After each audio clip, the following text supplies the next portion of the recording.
Hey guys, it's Bear. It's Friday, August 14th. This is Life of T-Men, and this week's topic is sports and activities. So, I have a couple of things to talk about. I'm pretty active. I've been doing martial arts since 2004. It's 2015.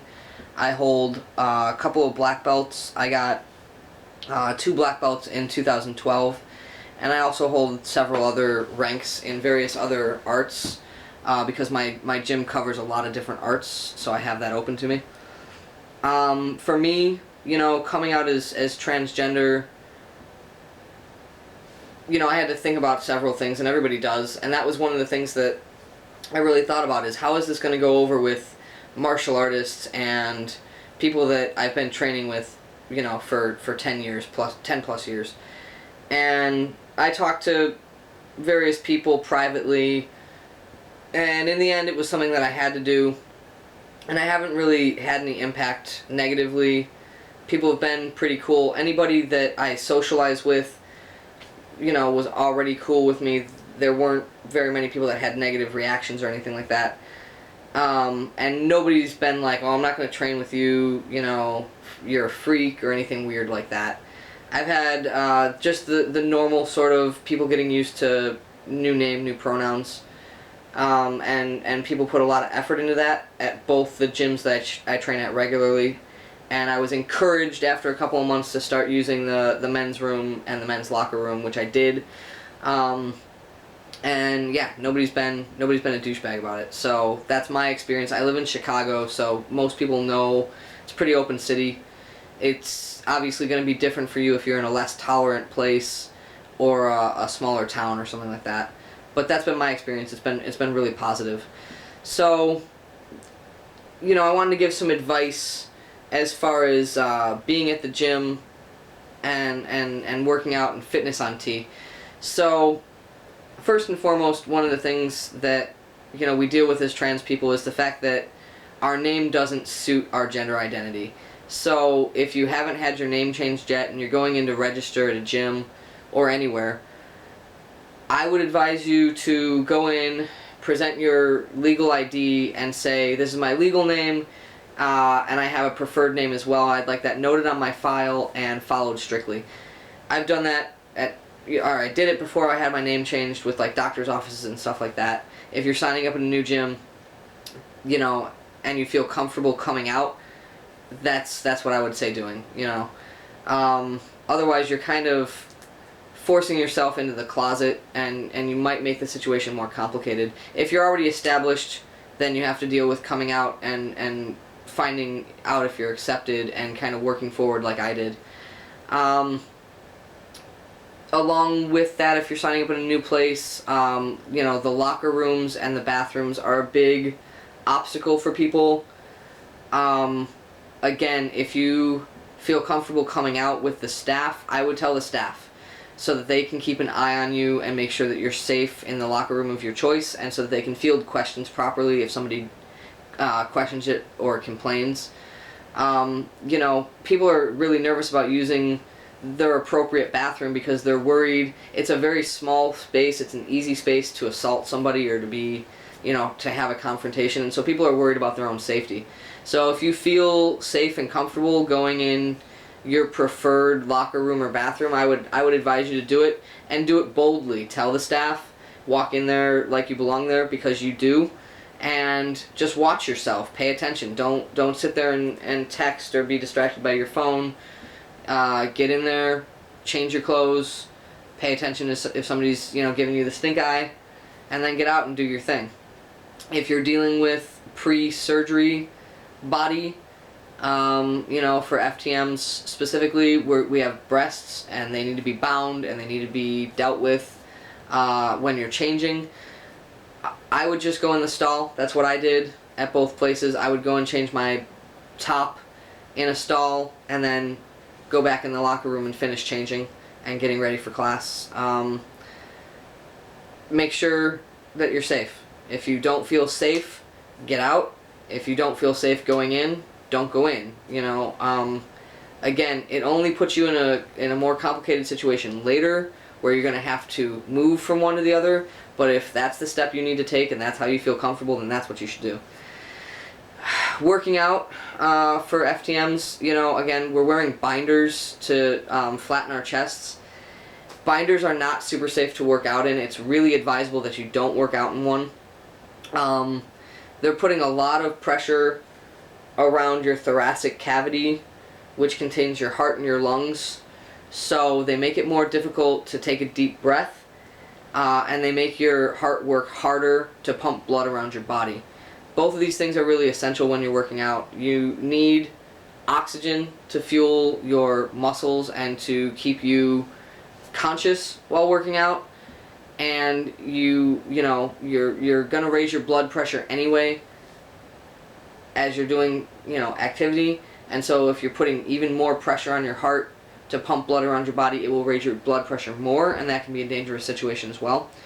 And lastly, when you're binding, your lungs may or may not be expanding all the way.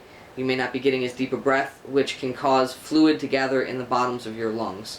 And that can be dangerous because it can lead to infection, including bronchitis and pneumonia. So working out in a binder is not hugely advisable.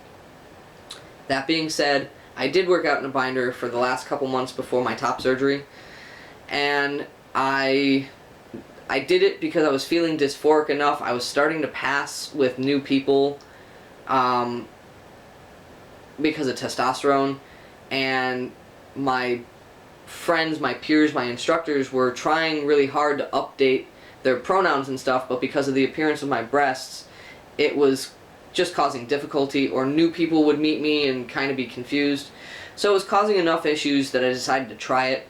And what I did was I just was very, very careful. I paid incredible attention to my body every time I did it, and I started with a really low, light workout just to see how I was feeling. I never once had negative impact from wearing my binder while working out, and I always had a backup plan. I always had my regular workout gear to go change into. So I feel like it was a rational decision, and it was carefully done, and so I felt comfortable with it. I know I'm going to get backlash for talking about it, and I want you to know that by saying these things, I am not advising you to work out in a binder. I'm telling you it's not a good idea. It's better to wear, sports bras that, will control you from moving around a lot and will flatten you anyway. But I did do it, and that's how I did it. So if you're going to do it, it's not advisable. Take it, you're doing it at your own risk, and be careful. Use caution. It also wasn't super comfortable for me because, I do a contact sport. Alright, I do multiple contact sports, including jiu-jitsu, where people are pressing into you, laying across your chest and so forth. And again, it wasn't uncomfortable enough for there to be significant damage to the breast tissue, and I was willing to deal with the minor discomfort in order to deal with the discomfort that was being caused by the dysphoria. So that's binding at the gym. Better to wear a sports bra or a couple of sports bras. And then the last thing is fitness on T. A lot of FTMs are really concerned that they're going to start testosterone and they're going to put on weight.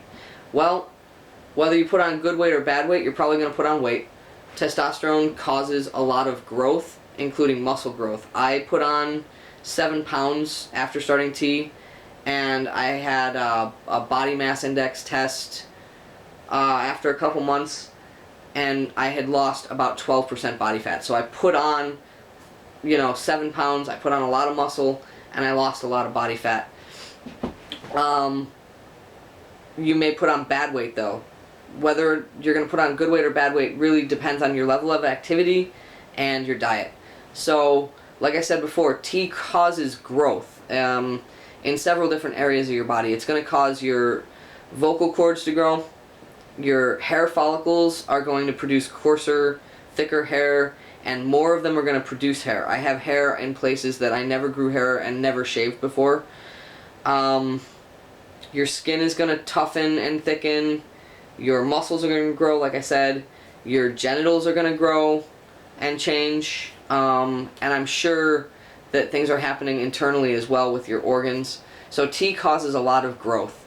Growth requires fuel. So testosterone is going to cause you to be hungry because your body needs to grow, and your body is going to tell you, hey, I need fuel.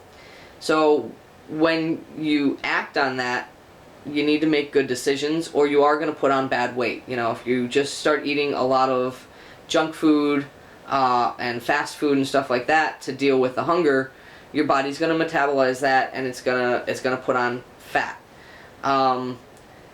If you are more cautious and you eat smart and eat a lot of fruits, vegetables, and protein, you're not going to necessarily put on bad weight. Also a factor is your level of activity. This is a video about activity, so it's really good to go and be active, you know, join a gym, do a sport, whatever. It's going to help you to metabolize the fuel that you're using well, so that you're more likely to put on good weight than bad weight. And in my case, you know, because I was so active and my metabolism was already so fast, I think it actually helped me to metabolize the T. I've been on testosterone for 9 months, and my changes happened pretty early, consistently 6 months ahead of the various timetables I have that are already guesses. They're really just guidelines, but my changes have started about 6 months in advance of what they should have based on these guidelines, and I really do think that that had a good deal to do with my metabolism being really fast and keeping my metabolism really fast. I feel like my body is just using the testosterone more than it might if I had kind of a lower level of activity. That's a theory on my part. I have not got any scientific backup for that. But just as far as controlling your weight, you know, and the concern of gaining weight on testosterone, be active and fuel your body well. So, sorry that I turned out a 12-minute video for this channel, but I thought that all those things were really important to talk about. Please send in questions, you know, comment on the various videos with any kind of questions that you have, or message us. We're doing a Q&A video pretty soon. And as always, guys, thanks for listening, and I hope I had good stuff for you. If you have any questions, if I didn't cover anything, feel free to comment below.